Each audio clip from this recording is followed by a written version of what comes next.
6.25 มนเสียงธรรมแม่แจ่ม 103.75 วิทยุชุมชนคนเมืองลี้อำเภอลี้จังหวัดลำพูนตั้งอยู่ที่วัดพระธาตุ5 ดวงอำเภอลี้จังหวัดลำพูนแล้วก็มีที่ 103.50 แดนดินถิ่นล้านนาอำเภอสันปะตองบ้านหงงัวน้ำบ่อหลวงเชียงใหม่แล้ว 103.50 เสียงธรรมจากวัดจันทรย91.50 วิทยุชุมชนคนนาน้อยอำเภอนาน้อยจังหวัดน่าน 92.50 สีคำเรดิโออำเภอเวียงสาจังหวัดน่าน 100.75 เสียงใสเรดิโออำเภอท่าวังผาจังหวัดน่าน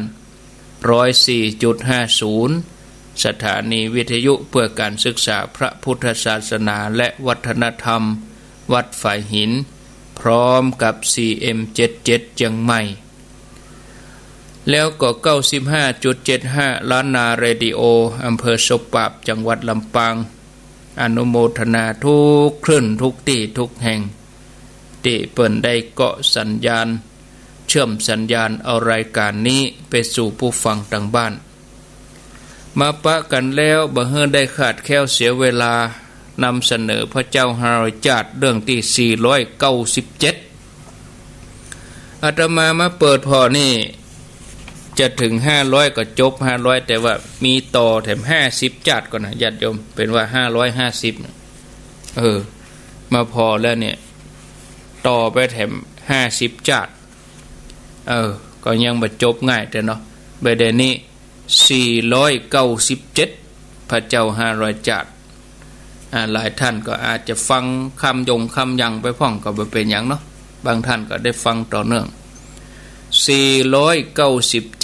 497ปริศนาหาคู่อีโล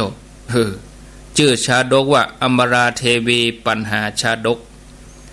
ปริศนาหาคู่เรื่องราวเป็นอย่างใดก็ลองฟังดังต่อไปนี้ในอดีตการพระเจ้าวิเทหราชเสวยราชสมบัติอยู่ที่เมืองมิถิลานครตอนนั้นก็มีราชบัณฑิตหนุ่มชื่อว่ามโหสถเป็นผู้ที่มีปัญญาล้ำเลิศเป็นบัณฑิตเป็นนักปราชญ์พระเจ้าวิเทหราชก็ปอพระทัยในมโหสถนี้เพราะช่วยแก้ปัญหาของพระองค์ได้อย่างแจ่มแจ้งชัดเจนทุกครั้งพระองค์ทรงประทานยศแล้วก็ทรัพย์ให้แก่มโหสถจนกระทั่งเขาอายุ16 ปีสมควรที่จะมีคู่ครองก็เลยกราบทูลขอพระราชทานพระราชานุญาตจากพระราชาออกไปเสาะหาแม่หญิงสาวที่จะมาเป็นกู้ครองให้ถูกใจด้วยตัวเองพญาเจ้าเมืองก็บ่คัดข้องอนุญาตคือมโหสถไปเสาะแสวงหาแม่หญิงสาวได้ตามประสงค์มโหสถเมื่อได้รับอนุญาตแล้วก็ถวายบังคมลาแล้วก็ปลอมตัวเป็นช่างชุนผ้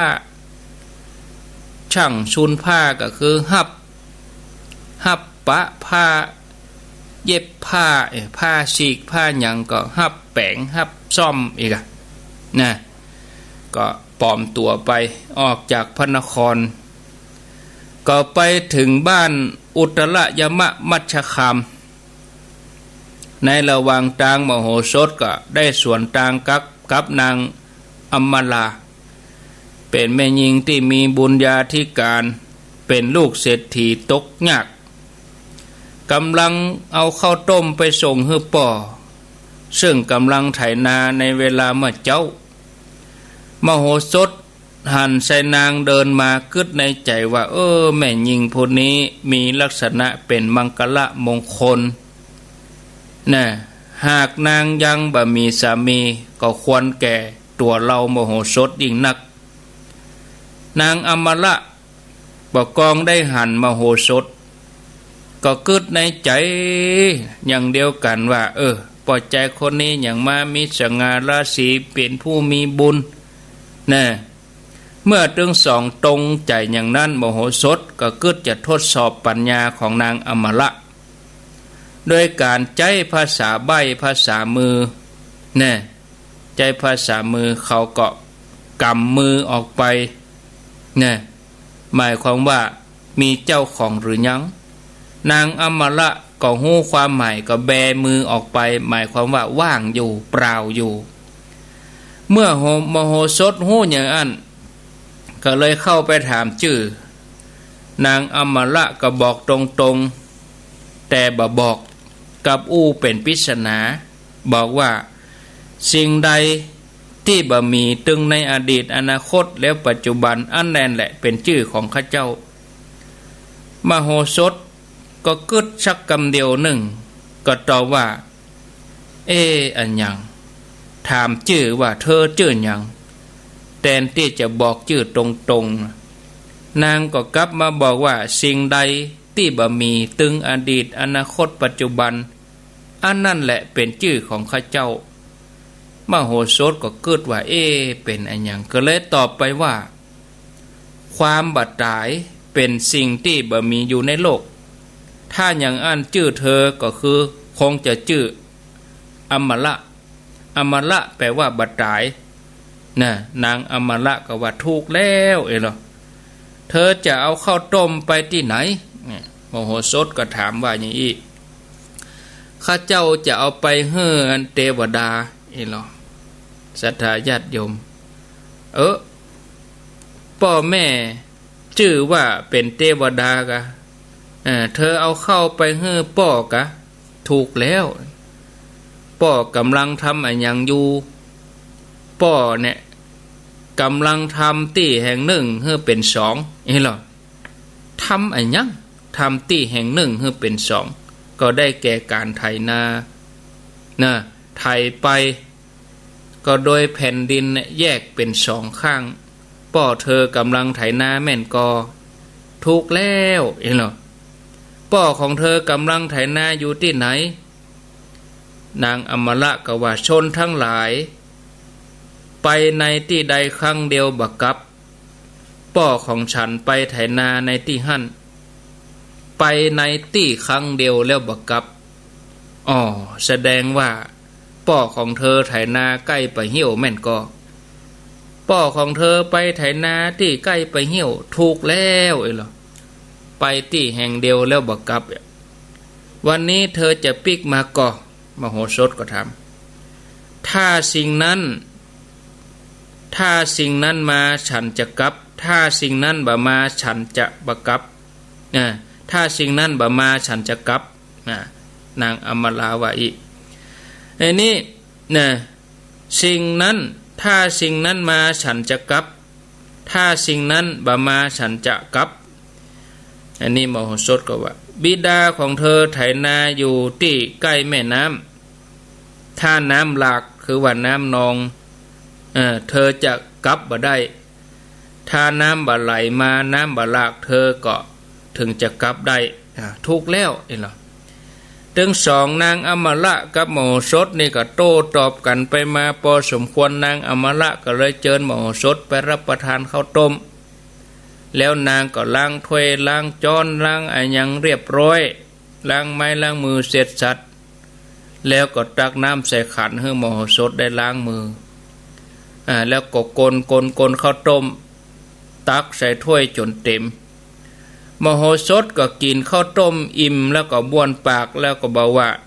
ฉันอยากจะไปบ้านเธอบอกทางไปบ้านเธอให้ฉันหน่อยเถอะ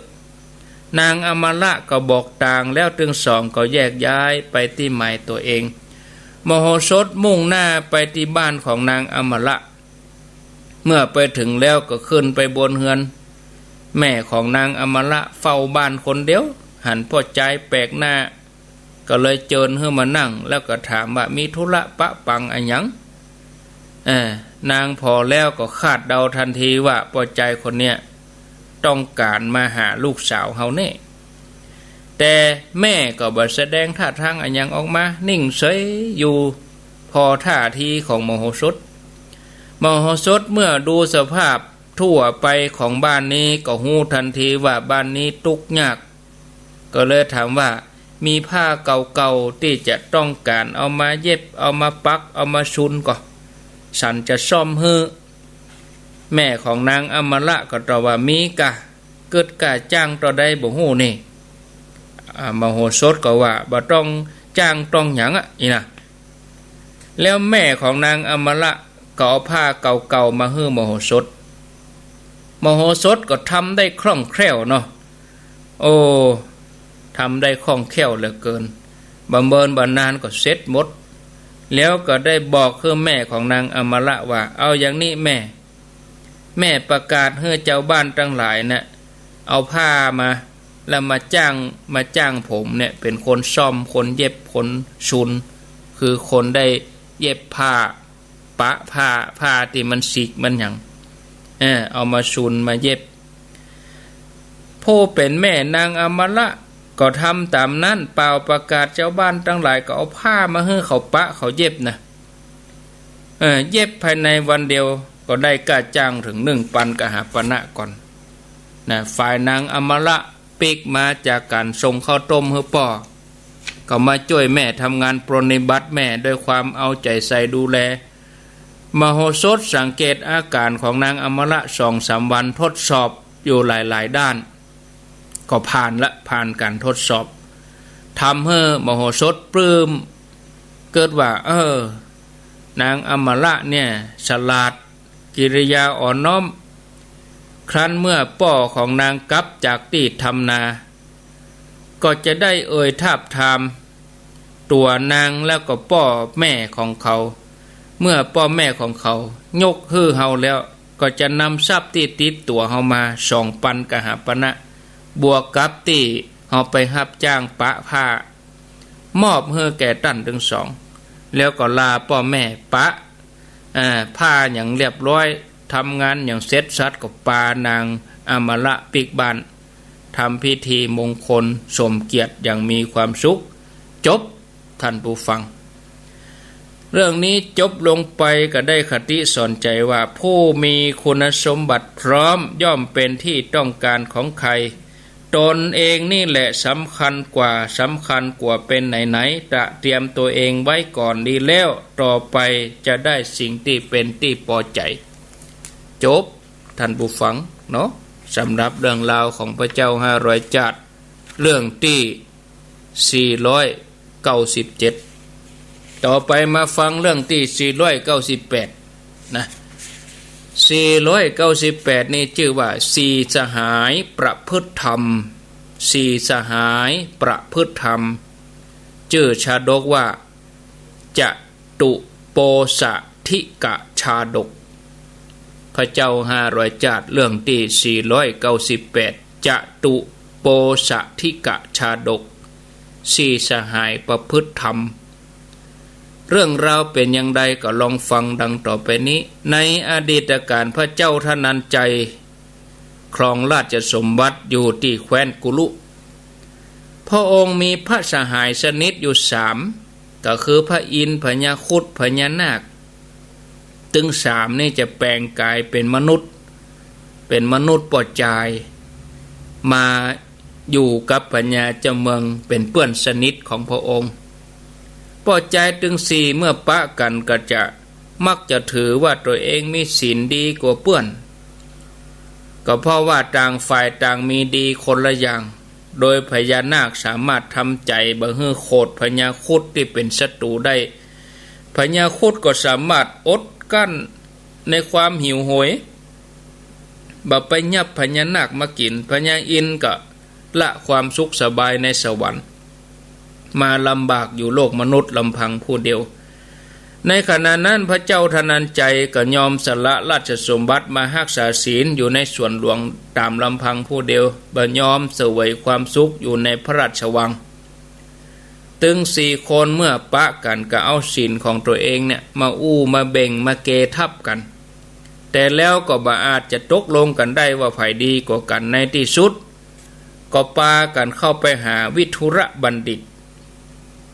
เฮือตัดสิน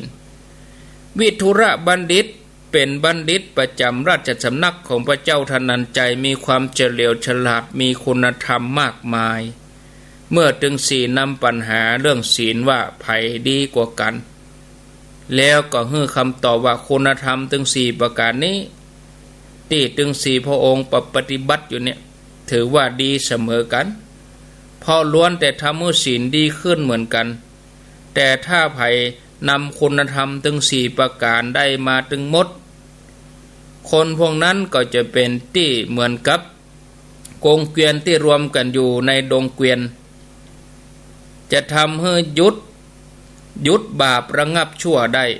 ถึง4ฟังกรรมวินิจฉัยของวิทุลบัณฑิตก็ชอบใจสั่งให้รางวัลแก่เขาฝ่ายพญานาคด้วยความเฉลียวฉลาดก็ไปเล่าให้นางวิมาลาอันเป็นมเหสีฟังด้วยความตื่นเต้นนางวิมาลาฟังแล้วก็อยากจะฟังธรรมจากวิทุลบัณฑิตถ้าจะบอกตรงๆก็เก่งว่าพญานาคจะบ่เป็นธุระให้ก็แกล้งออกอุบายอยากจะกินหัวใจวิทุลบัณฑิตพญานาคนี่เป็นคนที่ฮักภรรยาก็เลยห้อง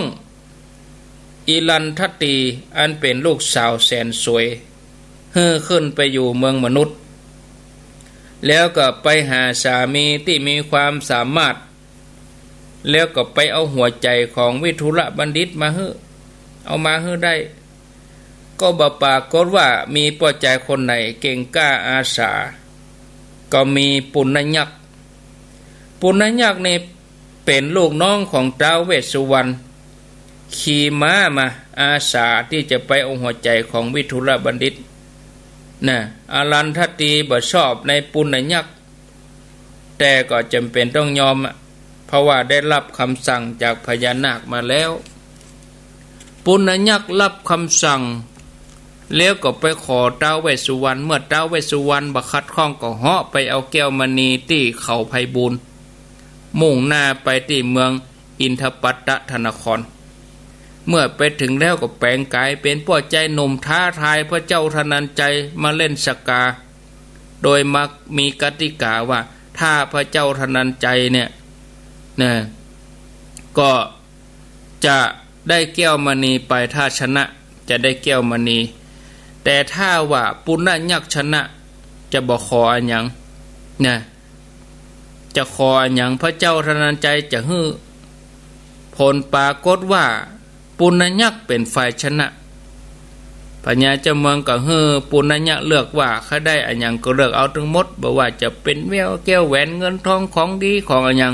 ปุณณยักษ์ปฏิเสธบ่เอาสักอย่างแล้วก็ขอ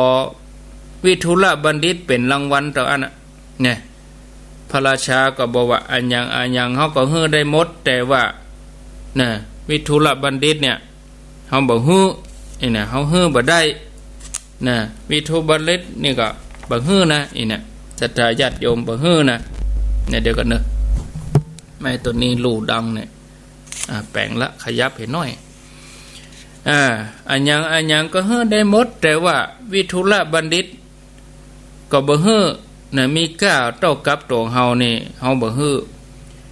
วิทุลบัณฑิตก็ยืนอยู่ที่หั่นก็อู้ขึ้นว่าสำหรับตัวข้าเนี่ยเป็นทาสของพระเจ้าธนัญชัยบ่ใช่ตัวของพระเจ้าธนัญชัยพระเจ้าธนัญชัยฟังอย่างอันก็บ่ฮู้จะอู้อันหยังนึงใดเมื่อบัณฑิตวิทุลบัณฑิตอู้ออกมาอย่างนี้ก็จำเป็นที่ต้องยกเฮือยักไปทั้งที่บ่ต้องการอย่างอันเลยก่อนที่วิทุลบัณฑิตจะจากไปพระเจ้าธนัญชัยก็ขอให้เขาได้แสดงธรรมให้ฟังให้ก่อนเกี่ยวกับการครองเรือนให้ปลอดโปร่งการสงเคราะห์คนถูกต้องเว้นจากการเบียดเบียนตายไปแล้วไปปรโลกทำอย่างใดถึงบ่เศร้าโศกวิทุลบัณฑิตก็ได้แสดงธรรมสรุปเป็นใจความว่าพระองค์จะต้องรักษาศีลทำพระองค์ให้ปกติกายวาจาใจละจากอบายมุขบักกระด้างกระเดืองมีความอ่อนโยนพูดไพเราะหูจักเข้าหาสมณะจีพามนักปราชญ์ผู้มีศีลมีธรรมจากนั้นเขาก็ไปพักอยู่บ้าน3 วันเพื่อจะสั่งสอนอบรมลูกเมียมีคำสอนอยู่ตอนหนึ่งที่เขาสอนลูกๆเกี่ยวกับการเข้ารับราชการว่าจะต้องหูจักกฎบัตรกฎหมายระเบียบกฎเกณฑ์กล้าเกินไปก็บ่ดีขี้ขลาดเกินไปก็บ่ได้ อย่าเดินบนทางที่เขาปูไว้ในการรับเสด็จพระราชาอย่ากินอันยังเต้าพระราชาอย่าทำความสนิทสนมอันยังเกินไปอย่าดื่มสุราเมลัยประมาทเลินเล่อจงหันหน้าที่การงานสำคัญกว่าการนอนหลับดีต่อหน้าและรับหลังเมื่อถึงกำหนดเจ้าวันนั้นเขาก็ไปเข้าพระราชาเพื่อจะทูลลาไปกับปุณณยักษ์เมื่อไปถึงกลางตังปุณณยักษ์พยายามหาวิธีที่จะฆ่าวิทุระบัณฑิตให้ได้แต่บ่สำเร็จวิทุระสงสัยว่าเป็นจะได้ปุณณยักษ์เกิดจะฆ่าตัวเก่าให้ตายก็เลยถามไปถามมาว่าหมายจะเอาหัวใจไปให้นางวิมาลาอันเป็นมเหสีพญานาควิทุระบัณฑิตฟังอย่างอันก็เข้าใจว่านางบ่ได้ต้องการหัวใจเฮาแต่นางต้องการฟังธรรมจากเฮามากกว่าแล้วก็สั่งสอนปุณณยักษ์หลายอย่างหลายประการให้ถึงพร้อมด้วยคุณธรรมจนยักษ์เนี่ยเปลี่ยนมาเป็นมิตรวิทุระบัณฑิตสั่งสอนยักษ์ว่าอย่าทำลายมิตรอย่าคิดลุ่มหลงสตรีเนี่ยเมื่อเดินทางไปถึงเมืองนาคพิภพนางวิมาลาก็ดีใจได้สนทนากับวิทุระบัณฑิตวิทุระบัณฑิตสั่งสอนธรรมเป็นอย่างดีเต็มที่นางวิมาลาก็ถามถึงวิธีทำบุญในเมืองนาคว่าจะเนี่ยจะใดวิทุระบัณฑิตก็ตอบว่าเมื่ออยู่ในเมืองนาควิธีทำบุญที่เหมาะสมก็คือแผ่เมตตาให้นาคทั้งหลายให้มีความสุขนางวิมาลาชอบใจในคำสอนของวิทุระบัณฑิตชื่นชมสรรเสริญอยู่แล้วมอบหมายให้ปุณณยักษ์ปาปิกไปส่งเมืองเก่าตามเดิมปุณณยักษ์ยิ่งอยู่ใกล้วิทุระบัณฑิตก็ยิ่งเลื่อมใสก็เลยมอบลูกแก้ววิเศษให้แล้วก็ปากลับไปพระนครโดยปลอดภัยนะจบศรัทธาญาติโยมเรื่องนี้ก็จบลงไปได้คติสอนใจว่าผู้มีศีลมีสัตย์จะพ้นวิบัติเสมอผู้ที่มีศีลมีสัตย์ไผ่ๆก็อยากคบหาสมาคมศีลังโลเกอนุตตรังศีลเป็นสิ่งยอดเยี่ยมที่สุดในโลกนะจบท่านผู้ฟังวันโภคนี่เป็นวันพุธเอาก็มาพังกันแถมมาฟังในช่วงตี 5 ถึง 6 โมง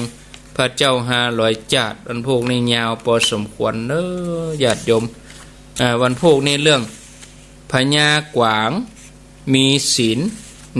นิโครธมิขชาดกแล้วก็ฤาษีกับจ้างเรื่องราวอย่างใดก็ฟังกันไปในวันพุธก่อนสำหรับวันนี้ก็พอเวลาแล้วพอสมควรเนาะวันพุธก็เนอะจะได้เอาชื่อมาอ่านนะวันพุธก่อนก็เอาชื่อมาอ่านเพราะอ่านตอนนี้ก็พอเวลาอาตมายังมาได้เอามาจัดมาเรียงเถอะยังมียังเก่าอยู่นะชื่อยังได้เอามาจัดมาเรียงจะได้ก็อ่านวันพุธสำหรับท่านที่ฝากร่วมบุญมาเป็นการนำกับไฟตีหอมตีนาน้อยปะกลางตังเอายืนฮือก็ดีเอารวมกันก็ดีที่มีกิจกรรมกันเนี่ยก็เอาอ่านวันพุธเนาะพอเวลาตอนนี้ตี 5:40 นาทีเหลือเวลาแถม20 นาทีกำเดียวจะได้ลาแล้ววันนี้วันการตามปกติก็ฟังท่านอาจารย์สาธิตธีระปัญโยสถาบันธรรมวิวัฒน์ศพเดินแต่ว่าท่านเหน็ดเหนื่อยจากการเดินทางจากที่นาน้อยท่านก็ไปเพชรบูรณ์ไปพิษณุโลกการเดินทางก็เหน็ดเหนื่อยท่านก็ขออนุญาตวันนี้อาตมาก็แทนไปแล้ววันนี้ก็เวลา 6 โมงก็ฟังท่านพระครูสังวรศิลาภิลักษ์วัดไชมูลแทนชดเชยตวานี่ต้องขออภัยถ้าท่านพระครูเพิ่นก็ได้ท่าอยู่หั่นเหมือนกันเนาะรอจะได้ก็ศรัทธาญาติโยมก็สัญญาณก็บ่ตัดง่ายๆก็เป็นหยังเนาะขออภัยกราบขอสุมาอภัยตัวแล้วญาติโยมท่านทั้งหลายต่อไปนี้09983663322ใครจะอู้จาก็เข้ามาก็เดี๋ยวเปิดโทรศัพท์ก่อนมีเข้ามาเลย 0998366322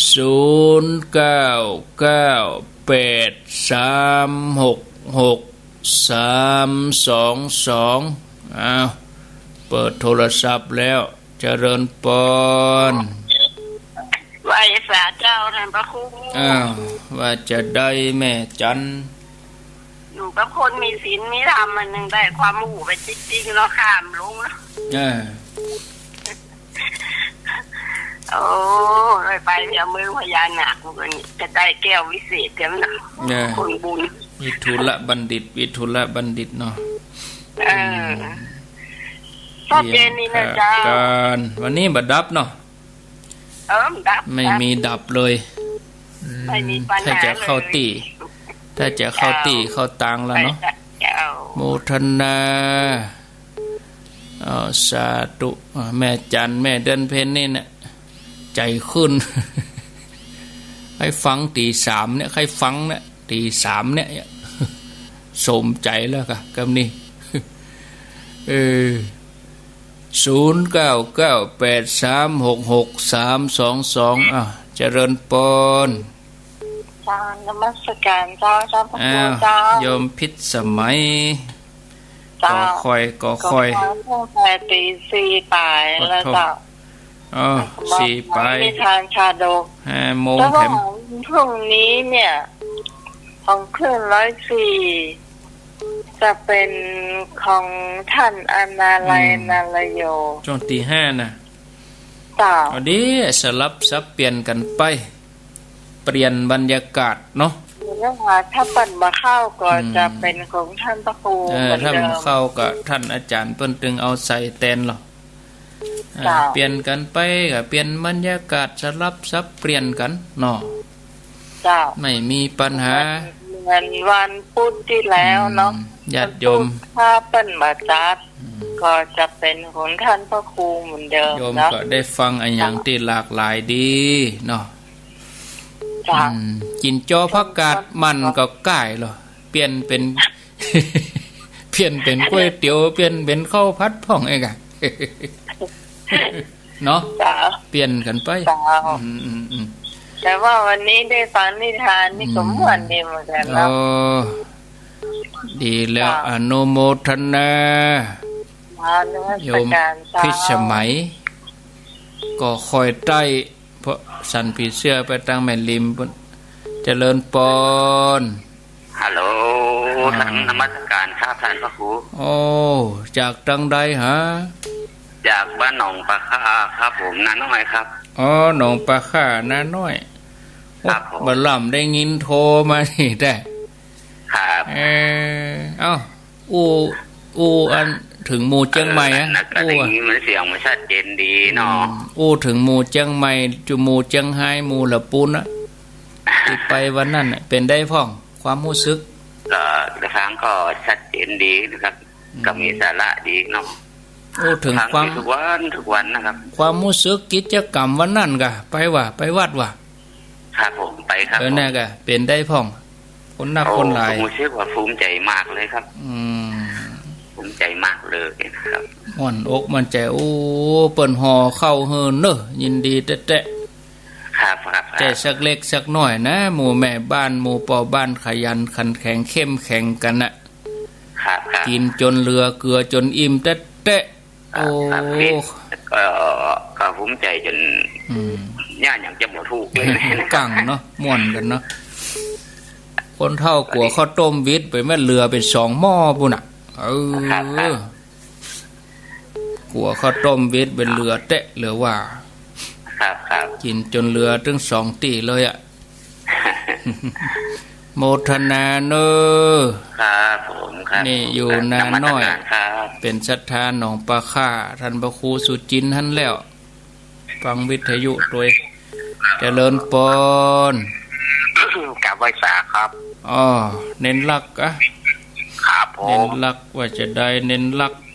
ครับวันนี้ก็ขออนุโมทนาที่ผลบุญที่ท่านอาจารย์แล้วก็คณะได้ไปทำบุญวันนั้นนอกถึงแม้ว่าผมไม่ได้ไปขออนุโมทนาด้วยแล้วก็ขอผลบุญนี้เติมแทงคณะศรัทธาเฮาได้อยู่ดีมีสุขเหมือนกัน วันนี้ก็เป็นมาเป็นกำลังใจนะครับเป็นยังโอกาสหน้ายังมีเนาะครับผมได้ยินทีก่อนเน้นลัก 98.75 นี่ครับอัน98ได้ยินทีครับ98แล้วก็แดนดินทินล้านนาครับได้ยินทีแดนดินนี่ชดไปแผ่ปุ้นคนได้ครับมีกะได้ยินอยู่เนาะได้ยินมาปักกี่วันนี่ครับดีกันเนาะครับผมดีละยินดีเนอครับผมแดนดินถิ่นล้านนาสันเมืองได้ยินแล้วก็ดีแล้วเนาะเจริญปนเจ้าชาตูอยู่ตรงใด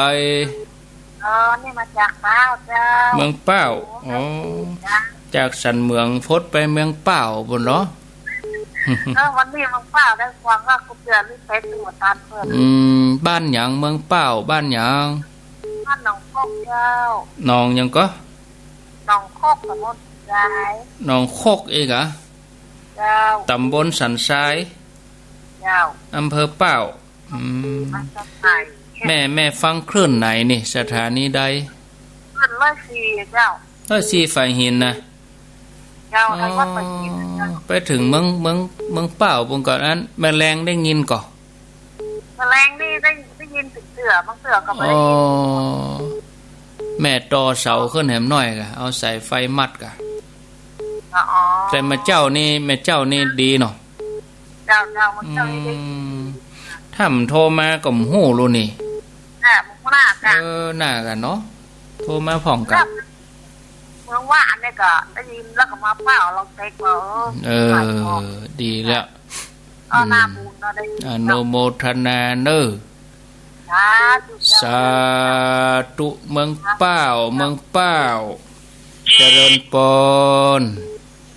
ว่าจะค่ะพระครูแม่สุทัศน์จะอันวัดใส่หินนี้มีตังใดเนี่ยนะบนมชกันแม่บนมหาลัยเชียงใหม่ฮะเวียงนี่มาได้กะก็เวียงบ้านเฮาเนี่ยกลางเวียงเนี่ยใช่ก็ว่าตังใดเนาะแต่บ่ใช่ประตูหน้านะประตูหลังไว้นะ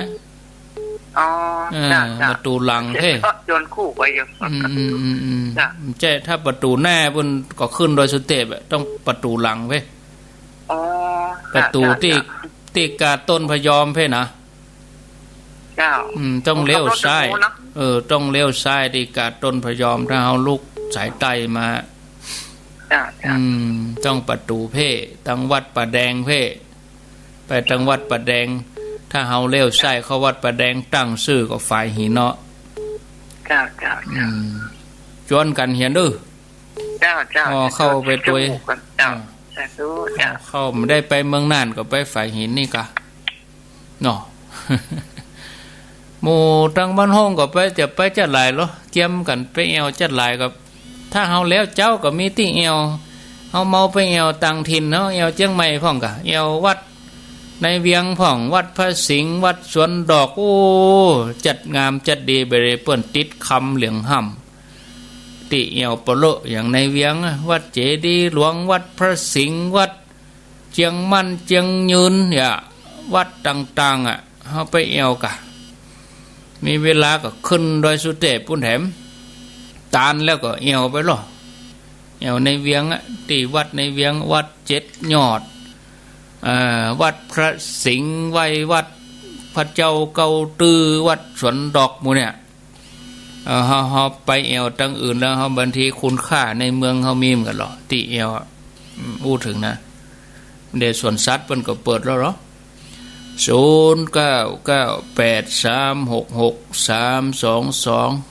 เจริญป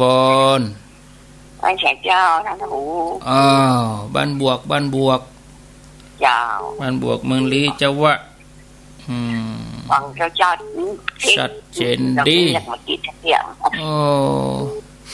รับละก็มีก็อุ้ยมันรับตีสี่5 หมาลัดไม่มีหลับเนาะ4-5 ถึง 2 ถึงวันเลยมาเลยเนาะ4-5ก็มาทันทีเลยเนาะดีแล้วก็อนุโมทนามีเหรออุ้ย ฝนนะ นี่มีน้อย หมกพอให้พอดีเนี่ย เจ้า แต่ว่าก็อ้อยเดี๋ยวก็ย่างไปเยอะอย่า สมบอกอ่อยนี่ เนาะยินดีเนอ จ้า บ้านบวกเมืองลี้0998366322เจริญปน วันนี้สาน้องเบี้ยว อ้าวรอบ2น้องเบล ประตูเชียงใหม่ ประตูเชียงใหม่พิกัดประตูเชียงใหม่ห้องได้กี่เพลงแล้วได้กี่เพลงแล้วหืม โอ้ยยังไม่ได้ออกเด้อเปิดทำมา อันกะเปิดเอาวิทยุไปด้วยกะ วิทยุมันใช้แบตเตอรี่อ่ะ เข้าท่าเดี๋ยวนี้เอา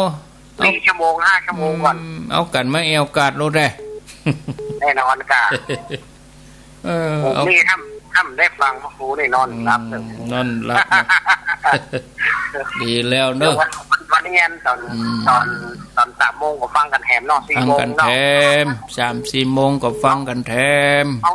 เอานิทานมาเล่าห้องกันพระครู ก็เดี๋ยวรอโอกาสเหมาะๆกะเอานิทานมาเล่าห้องกัน4 โมงอ่ะ แต่ว่าก็เล่ารู้แต่ว่าเล่าเรื่องนั้นลาตกบ่อเนาะ ใช่3 โมงก็เป็นธรรมะ4 โมงก็เป็นนิทานเนี่ย ชอบดีชอบฟังนิทานเนาะเนาะ เอาไว้สารให้พระครูเด้อ ได้ยินเสียงเงินแม่กาอู้กันนะฟังนิทานเนี่ย อ๋อไม่กล้าไข่ไม่กล้าไข่หน้าเนี่ย กาแม่นขายของเด้อกาแม่นขายของ เจ้ามันปังกันเจริญเด้อยินดี ไว้ขาครับผม กาแม่นขายของตึงมดตึงหมูแม่กาแม่ขายคึกคืนยิ้มแย้มแจ่มใส0998366322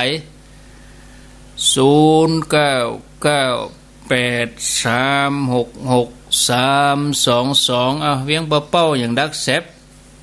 มาตันเปิ่นกันอย่างได้กะค้างแหม7 นาทีเดี๋ยวจะได้ลากันแล้วนี่0998366322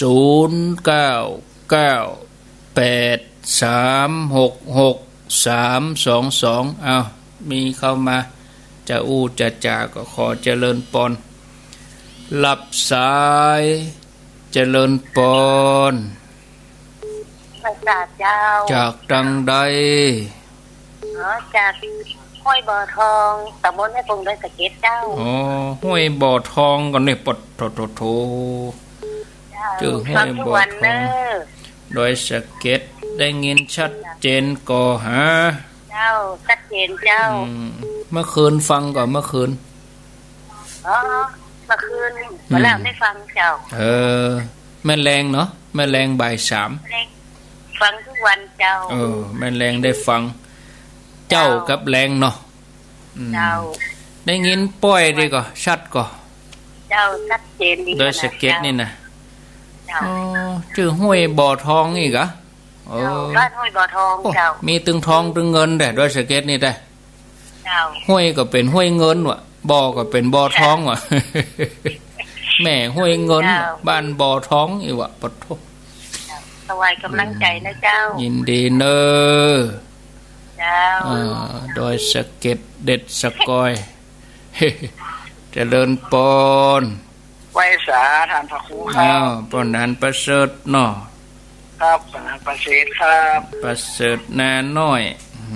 ครับติดตามรับฟังประจำทุกวันครับปะกันแล้วเนาะป่อขยันป่อบุญธรรมป่อขยันกันที่ฝากป่อบุญธรรมมานี่ได้รับแล้วเนอป่อขยันเนอป่อขยันเมื่อกี้เขาหาผมก็น่าก็เก็บลืมไปป่อบุญธรรมเปิ้นฝากมาได้รับแล้วป่อขยันเปิ้นฝากมาแล้วเนาะครับโมทนากำลังใจทางครูครับอยู่ดีมีสุขนะแน่ครับ